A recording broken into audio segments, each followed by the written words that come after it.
10 mm के नीचे की जो गांठें हैं या कोई मवाद है जो सीटी स्कैन या एमआरआई से भी पिकअप नहीं होगा, वो आप एंडोस्कोपिक अल्ट्रासाउंड से पिक कर सकते हो। अब ये गांठ जो है कैंसर भी हो सकती है।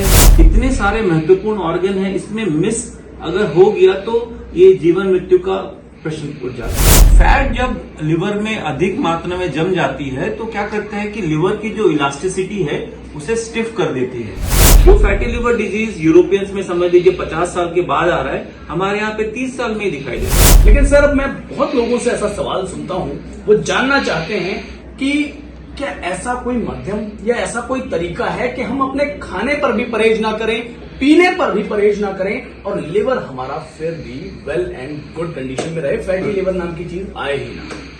देखिए, ये तो लगभग असंभव है। हाँ, लगभग असंभव है। नमस्कार, मैं आपका अपना हिमांशु ठाकुर। साथियों, क्या आप भी गैस्ट्रो या फिर अपने लिवर से संबंधित परेशानियों से लंबे समय से परेशान हैं और जगह जगह इलाज कराकर थक चुके हैं, लेकिन आपको अपने लिवर और गैस्ट्रो से संबंधित समस्याओं का समाधान नहीं मिल रहा? तो आपको अब फिक्र करने की आवश्यकता नहीं है, क्योंकि काशीपुर शहर में आ चुके हैं डॉक्टर सुदीप अपना एक खुद का क्लिनिक लेकर के और आपके लिवर और गैस्ट्रो से संबंधित जो भी समस्याएं हैं उनका समाधान लेकर के। डॉक्टर सुदीप हमारे साथ हैं, बातचीत करेंगे। सर नमस्कार, कैसे हैं? मैं ठीक हूँ जी सर, आप काशीपुर आए हैं और लिवर और गैस्ट्रो से संबंधित आपका डिपार्टमेंट है, क्या काशीपुर वालों के लिए लाए हैं? देखिए, हम लोग जो मेन जांच है EUS यानी एंडोस्कोपिक अल्ट्रासाउंड, तो वो एक ऐसी जांच है, एक नया जांच और ट्रीटमेंट भी उससे किया जाता है। उत्तराखंड में सिर्फ देहरादून में ही है, इवन बाकी कोई डिस्ट्रिक्ट में नहीं है।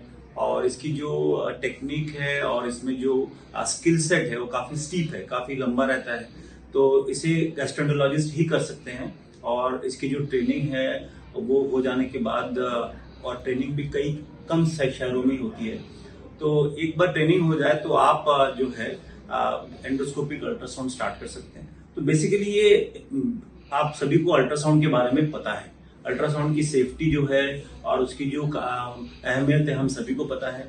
मगर अल्ट्रासाउंड में एक दिक्कत है, वो है ये जो मैं चित्र के माध्यम से दिखाना चाहूंगा। ये जो आप देख रहे हैं, ये हो गया आपका इसोफेगस यानी फूड पाइप, ये हो गया आपका स्टोमक। आप देखिए, इस जगह में लगभग ट्रैफिक जाम जैसा है।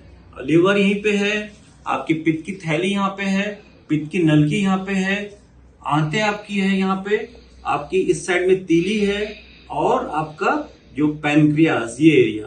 तो काफी कम जगह पे महत्वपूर्ण ऑर्गन है। तो अल्ट्रासाउंड की एक दिक्कत है कि अल्ट्रासाउंड में gas is the enemy, water is the friend. तो आंतों में आपको पता है गैस रहेगी, तो इसीलिए अल्ट्रासाउंड जो है उतना अच्छा इस पर्टिकुलर एरिया में उतना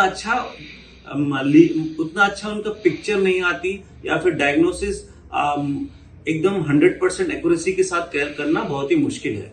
इसीलिए फिर पेशेंट को सीटी स्कैन या एमआरआई करना पड़ता है। मगर ये जो टेक्निक है एंडोस्कोपिक अल्ट्रासाउंड, ये अल्ट्रासाउंड की जो नॉन लिथलनेस या फिर सेफ्टी की बात करें उसको, और आपके जब आप एंडोस्कोप लेके अंदर जाते हो तो आप इस ऑर्गन के एकदम पास आ जाते हो।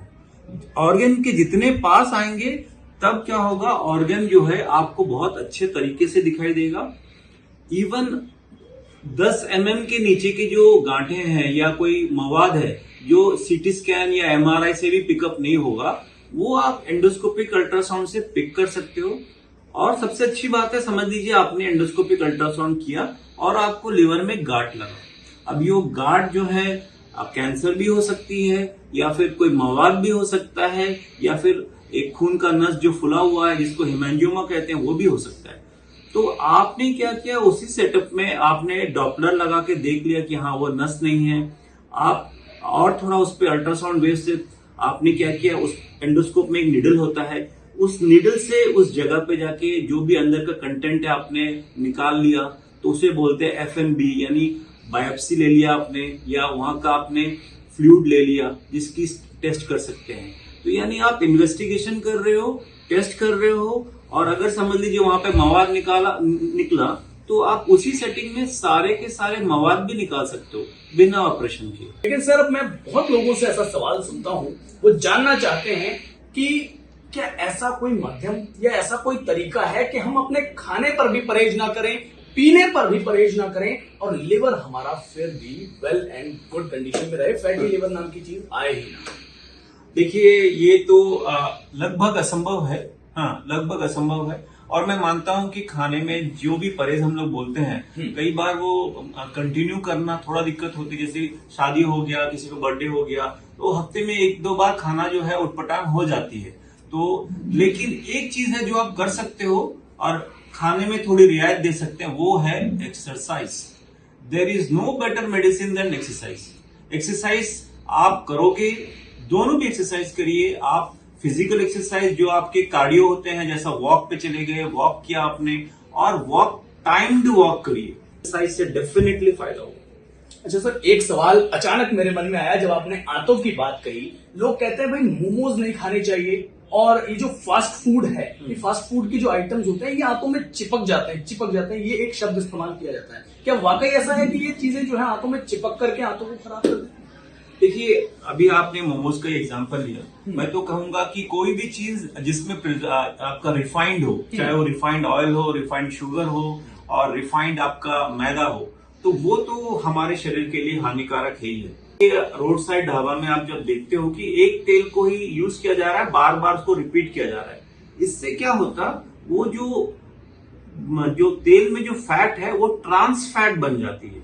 तो ट्रांस फैट बन जाने की वजह से क्या होता है कि उसका जो हानिकारक पोटेंशियल है वो बहुत बहुत बढ़ जाता है। इसीलिए फास्ट फूड मैं कहूंगा आप जितना अवॉइड कर सके करिए, वेजिटेबल्स का ज्यादा इस्तेमाल करिए। अच्छा, अब डॉक्टर सुदीप काशीपुर की जनता की समस्याओं के लिए काशीपुर में आए हैं, तो डॉक्टर सुदीप का प्रोफेशनल इतिहास क्या है, ये भी जरा अगर आप शॉर्ट में बता दें तो अच्छा रहे। तो जस्ट एक बार हमें इच्छा थी कि उत्तराखंड आए, क्योंकि हम काफी बार घूम चुके हैं, देख चुके हैं, देहरादून देख चुके हैं, मसूरी देख चुके हैं, ऋषिकेश देख चुके हैं, वहाँ की बंगी जंपिंग कर चुके हैं। तो फिर जब हमें मौका मिला, यहाँ पे अपॉर्चुनिटी मिला, तो फिर हमने डिसाइड किया कि यहाँ पे हम जॉब करते हैं। तो अभी 3 साल हो गया, अभी जाने की इच्छा नहीं हो रही जी। तो इसी प्रकार से अब डॉक्टर सुदीप काशीपुर पहुंचे हैं, इनकी कहानी को भी आपने सुना और क्या ये सेवाएं देने वाले हैं ये भी आपने जान लिया। फिलहाल अगर आपको लिवर से संबंधित या गैस्ट्रो से संबंधित किसी भी प्रकार की कोई भी समस्या, कोई भी परेशानी है, तो आपको आना है doctor Sudeep gastro and liver care centre Kashipur में, जो कि स्टेडियम से पहले आपको एक बड़ा सा द्वार दिखता है, उसके अंदर जैसे ही आप आते हैं तो यहाँ इनका ये क्लिनिक आपको मिल जाएगा। सर, कितने बजे से कितने बजे तक आप अवेलेबल रहेंगे ये भी जरा बताओ। मैं इवनिंग ओपीडी करूंगा यहाँ पे, तो शाम को 4 बजे से लेकर रात के 8 बजे तक मैं अवेलेबल रहूंगा। तो हफ्ते में 6 दिन।